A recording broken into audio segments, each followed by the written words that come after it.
Ngayon, pag-usapan na natin yung pay plan 2 o yung tinatawag na 3-up pass-up. Minsan, ang tawag dito sa pay plan na to ay infinity pass-up. Again, ipapaalala ko lang uli na kahit magkaiba at magkahiwalay ang pay plan 1 at ang pay plan 2, ay sabay nangyayari ang pay plan 1 at ang pay plan 2. Okay, maliwanag yun ha. Sabay sila nangyayari. In pay plan 2 o yung 3-up pass-up, kikita ka ng $20 sa lahat ng direct referrals mo.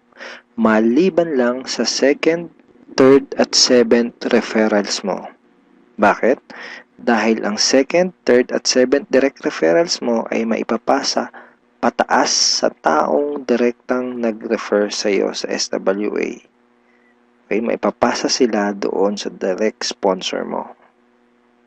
Sa madaling salita, you will earn $20 from your first, fourth, fifth, sixth, and 8th up to infinity. Next, you can earn unlimited $20 every day. Again, wala ding flash out, no flash out, and no maximum income dito sa pay plan 2. Let's say may 8 kang naging direct referrals. Tulad ng sabi ko, sa kanilang lahat ay may commissions ka na tag to $20. Maliban lang sa second, third, at seventh referrals mo. Dahil ang second, third, at seventh referrals mo ay maipapasa sa iyong sponsor. Sponsor mo ang kikita ng tag to $20 dito sa second, third, at seventh mo. Okay? Kaya tinawag na 3-up pass-up. Okay, malamang ito ang iniisip mo ngayon. Teka, ba't ganun? Ikaw yung nagpakahirap at ikaw yung nag-effort, bakit iba yung kumita or nakinabang? Huwag kang mag-alala. Yung pay plan 2 is actually a very powerful compensation plan na malaki ang pwede maging advantage para sa'yo. So, explain ko kung paano yun. Dahil lahat ng direct referrals mo ay gagawin din ng negosyo, lahat sila ay magkakaroon din ng mga referrals. Tama? At dahil ikaw ang kanilang sponsor, sila naman ang magpapasa ng kanilang second, third, at seventh referrals sa iyo. Okay? For example, itong si Mark. Kanyang second, third, at seventh referrals ay maipapasa niya sa iyo. Ikaw ang kikita ng tagto $20 sa second, third, at seventh referrals ni Mark. Okay? Ganon din kay Toby. Yung second, third, at seventh referrals ni Toby ay maipapasa rin sa iyo. Ikaw din ang kikita ng tagto $20 sa second, third, at seventh referrals ni Toby. So, ganon din ang mangyayari kay Fred, kay Diane, etc. Kikita ka ng tagto $20 sa mga second, third, at seventh referrals ng mga direct referrals mo. Pati itong mga na-pass up sa'yo, kung mapapansin mo parang naging considered as direct referrals mo na rin sila dito sa pay plan 2. So, pati ang mga yan ay magpapasa ng kanilang second, third, at seventh referrals nila sa'yo.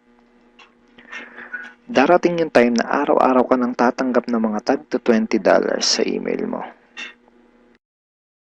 Doon sa mga $20 na commissions mo, ganito yung email na matatanggap mo from SWA. Okay, see the $20. Just imagine kung gaano kaganda ang gising mo kung sa tuwing umaga at pagbangon mo sa kama at pag-check mo sa computer mo para i-check ang email mo ay hindi mga Facebook notifications ang matatanggap mo, kundi puros $20 in commissions tulad ng mga to. Okay? Sarap ng gising, di ba? So, okay, yan yung mga yan. Parang ganyan yung matatanggap mo. Now, let's try to compute the potential income for this pay plan. Sigurado na may excite ka dito sa mga susunod na ipapakita ko sa'yo. Assuming na mayroon ka lang 3 direct referrals who will pass up their second, third, and seventh referrals to you. Okay? So, 3 na magpapasa ng kanilang 2nd, 3rd, and 7th.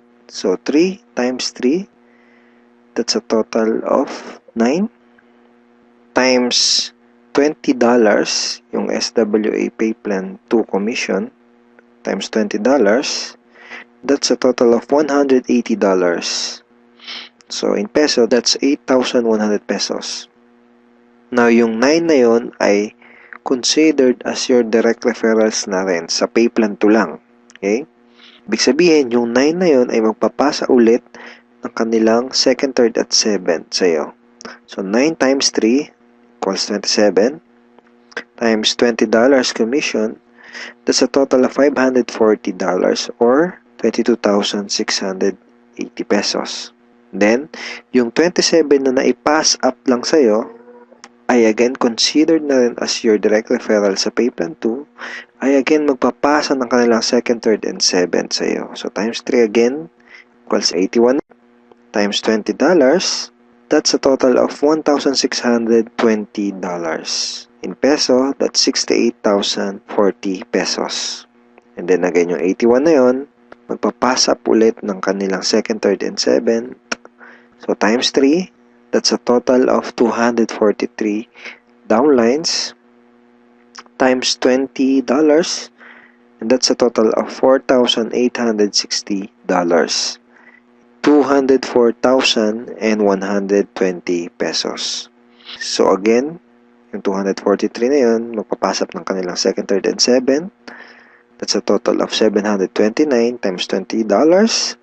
That's $14,580. In peso, that's 612,360 pesos.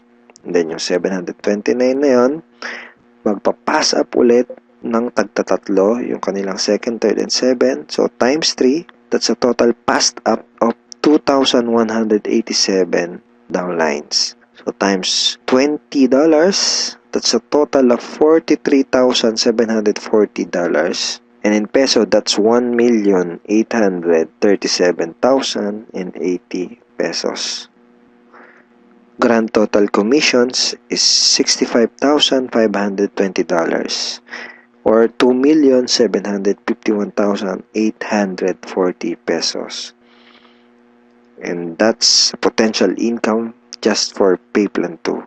And hindi pa dito nagtatapos yung pwede mong kitain, pero pwedeng mas malaki pa ang iyong kitain kung ituloy-tuloy mo gawin yung iyong SWA business. So I hope na-excite ka dito sa pwede mong kitain dito sa opportunity na to. Okay, so FAQs muna tayo. Yung 2nd, 3rd, at 7th referrals ko ba na naipassed up ay mawawala sa matrix ko? And the answer is no. Passing up only happens in Pay Plan 2 and not in Pay Plan 1. So, yung mga referrals na naipapass up, sa Pay Plan 2 lang yung nangyayari at hindi sa Pay Plan 1. All your direct referrals will stay in your matrix and they will always follow you. Ibig sabihin, yung mga direct referrals mo, intact yun doon sa matrix mo at lagi lang silang magpa-follow sa'yo sa Pay Plan 1. Okay, next question. Pwede bang kumita sa Pay Plan 2 kahit wala akong ma-refer or sales? The answer is no. You only make commissions in Pay Plan 2 when you refer someone. Kita ka lang sa Pay Plan 2 kapag may na-refer ka. Or if your direct referrals pass up their 2nd, 3rd, and 7th to you. In other words, hindi ka kikita sa Pay Plan 2 kung wala kang mga direct referrals. Sa Pay Plan 1 lang posible yung pwede kang kumita kahit wala ka pang na-refer. Pero sa Pay Plan 2, hindi yun possible.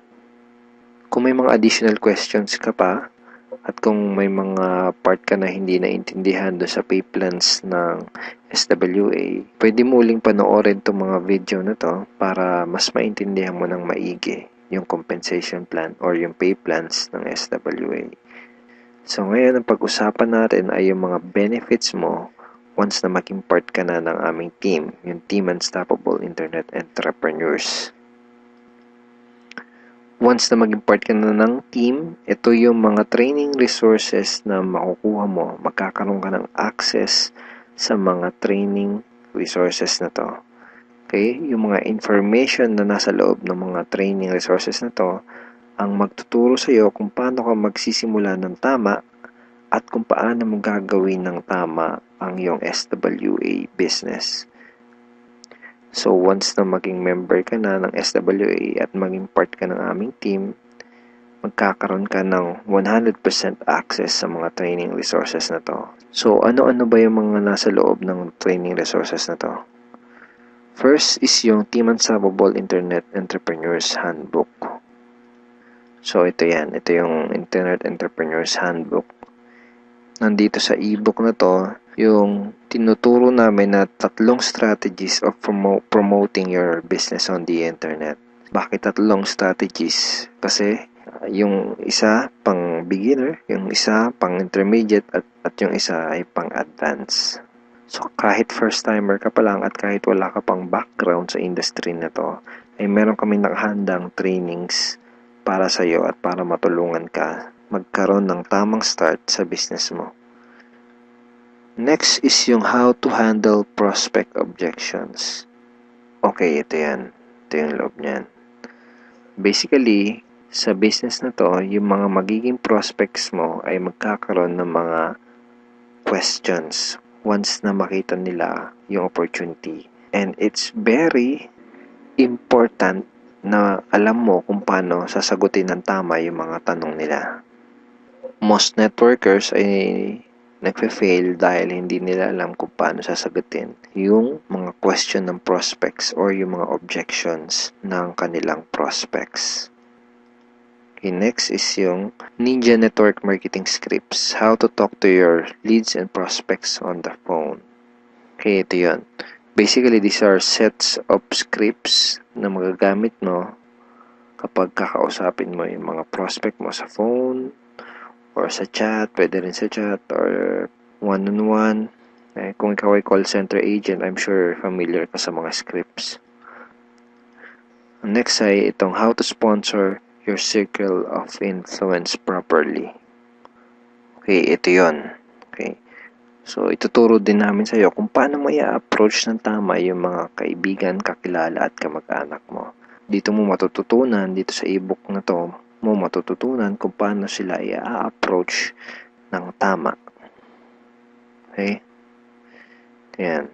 May mga sample email din yan na pwede mong isend sa mga kakilala at kaibigan mo. It's a step-by-step training ebook. Okay? Tignan mo step 2. So, isa to sa mga step-by-step na mag-guide sa'yo kung paano mo gagawin yung negosyo mo ng tama kung first time mo pa lang papasok sa ganitong klase ng business. And next ay itong how to create your automatic recruiting system, the 3M system blueprint. Basically, this is a video tutorial. Paano gumawa ng website na tutulong sa'yo para i-promote ang iyong business. Matututunan mo kung paano ka gagawa ng ganitong klase ng website.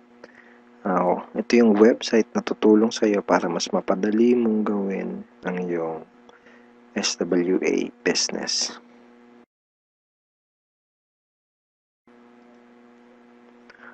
Okay, thank you for watching these videos, and we are looking forward in guiding you and helping you achieve good results and achieve your goals in this online business opportunity. Have a great day and God bless.